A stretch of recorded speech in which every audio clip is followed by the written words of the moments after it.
Good morning, Belen. I'm Joey Pereira. And I'm Alex Dominguez. And welcome to this edition of WBLN for January 17, 2019. This morning, the Belen Jesuit community came together in the central patio to pray for the students that will be leaving to Panama for World Youth Day. 11 Belen students will be traveling Monday to take part in this wonderful experience with the hope of listening to the Pope's message of the youth. Day is a worldwide encounter with the Pope. This event is an opportunity to experience in first person the universality of the Church, to share with the whole world in the hope of many young people who want to commit themselves to Christ and others. World Youth Day was created by Pope St. John Paul II in 1985. Mass with Holy Father will take place on Sunday, where more than 1 million participants are expected. Also traveling this weekend, the Respect Life Club and Ms. Corzo will be attending the annual March for Life rally held in Washington, D.C. During the event, people gathered together to protest against legalized abortion and express that all life is precious and sacred from the moment of conception to the day of death.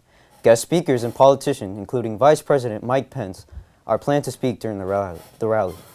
Ms. Corzo stated that our goal is to speak for those who can't speak.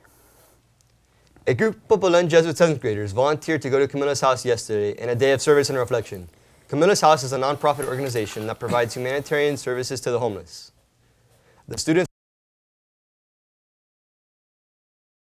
Each month, the students volunteer at Camilla's house. To get more information on how you can help, please contact Ms. Davalos or Campus Ministry. George Perez joins us now in studio to tell us the latest on Nancy Pelosi's request to reschedule the State of the Union address. Good morning, George. Good morning, guys. With the U.S. Constitution requiring the President to issue the State of the Union address to Congress and the American people, and with the government shutdown reaching 24 days and counting, Speaker of the House Nancy Pelosi asked to schedule the State of the Union address to a later date. With this in mind, what is the reason for doing so, and what does it mean for the President and the American people? Congress now asking President Trump to issue a State of the Union address.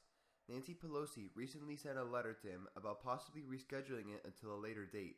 She stated yesterday through a letter that she believes he should speak to the American people after the government has reopened, whenever that may be.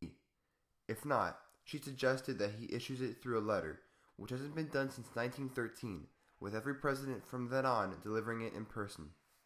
This is a housekeeping matter in the Congress of the United States so that we can honor the responsibility of the invitation we extended to the President. You can make it from the Oval Office if you want. She also mentioned that there are multiple concerns regarding security and the safety of those present due to the recent government shutdown. The shutdown began on December 22nd and is the longest-running government shutdown in U.S. history. The shutdown has also closed 25% of the federal government and has left 800,000 government workers without receiving pay for their work since December 22nd. And we've never really had a State of the Union when government has been in a shutdown since the Budget Act in the 70s. This requires hundreds of people working on the logistics and the security of it. Most of those people are either furloughed or victims of the shutdown, the president's shutdown. But that isn't the point. The point is security. This is a very big deal. It is a special security event. With that in mind, we'll have to see what the president will decide on in terms of the State of the Union address. For WBLN, this has been George Perez. Republican Senator Lindsey Graham said Wednesday he's concerned President Trump's statement about Syria have emboldened ISIS, and he called on the president to rethink his decision to withdraw U.S. troops from the country. The terror group claimed responsibility for a deadly blast that killed U.S. service members in the city of Manbij Wednesday. Graham was a harsh critic of Trump's plan to bring home U.S. troops from Syria when the decision was announced last month. Graham interrupted the confirmation hearing for Attorney General nominee William Barr to weigh in on the issue. My concern by the statements made by President Trump is that you had set in motion enthusiasm by the enemy we're fighting. You make people who are trying to help wonder about us. We're never going to be safe here unless we're willing to help people over there. In his withdrawal announcement last month, Trump declared in a video released on Twitter, quote, "We have won against ISIS. We have beaten them, and we have beaten them badly. We have taken back the land, and now it's time for our troops to come back home. The U.S. has about 2,000 troops in Syria with no specific date for their withdrawal. And an administration official with direct knowledge of the operation says the U.S. began withdrawing some military ground equipment from Syria last week. Then, continuing in Syria, we now move on to Michael Fresco with the latest on the attack in Syria. Thank you, Alex. Despite disasters in Syria, the Trump administration claims the caliphate has crumbled and ISIS has been defeated.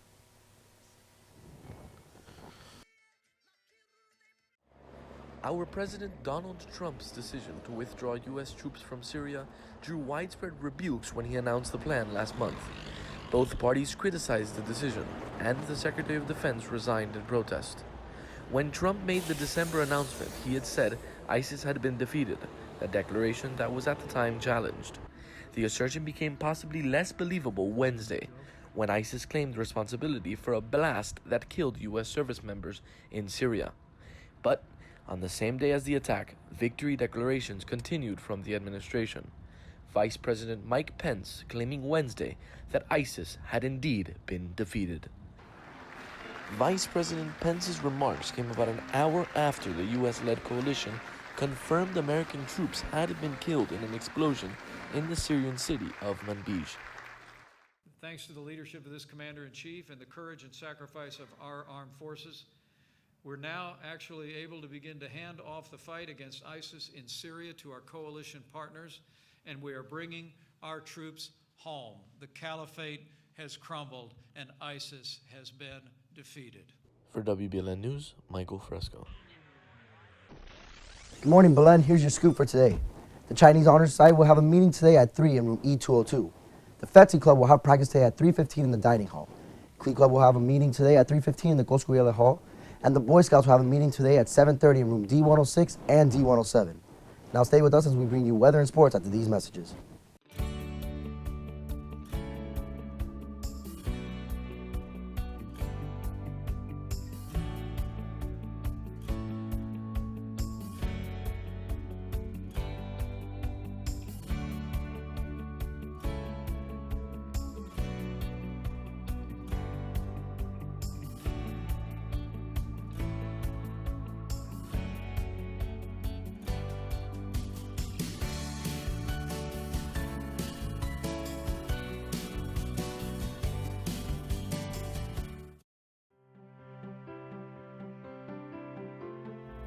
What is Belen?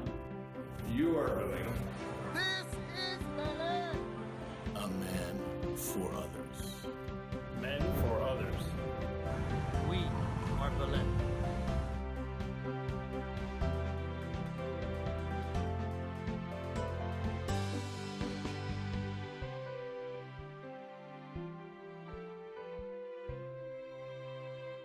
Good morning, Belen.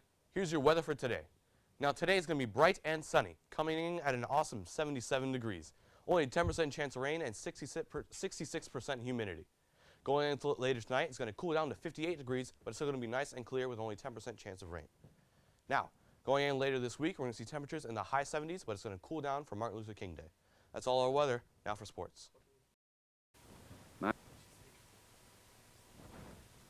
Thank you, Sion, and welcome back, Wolverines. Here are your sports for today. Lacrosse tryouts for both junior varsity and varsity will be held January 26th at the Hernandez Field. The JV and varsity basketball team will take on the Columbus Explorers tonight at the University of Miami Watsco Center. The JV team will play first at 6, followed by the varsity game at 7:30.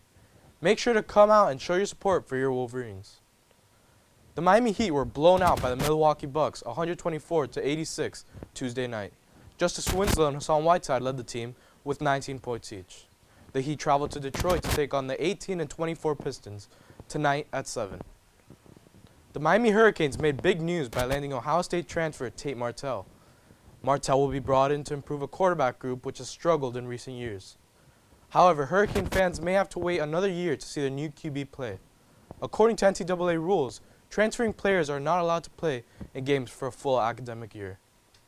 In more good news for the Hurricanes, wide receiver Jeff Thomas has returned to the football program months after being dismissed. Thomas was the Canes' leading receiver even after being dismissed late in the season. That's all for sports. Now back to you guys at the desk. Thank you, Luis. Be sure to follow us on Instagram, Facebook, and Twitter. That's all our news for today. I'm Joey Pereira. And I'm Alex Dominguez. And from everyone here at WBLN, Have a wonderful day and stay golden, Wolverines.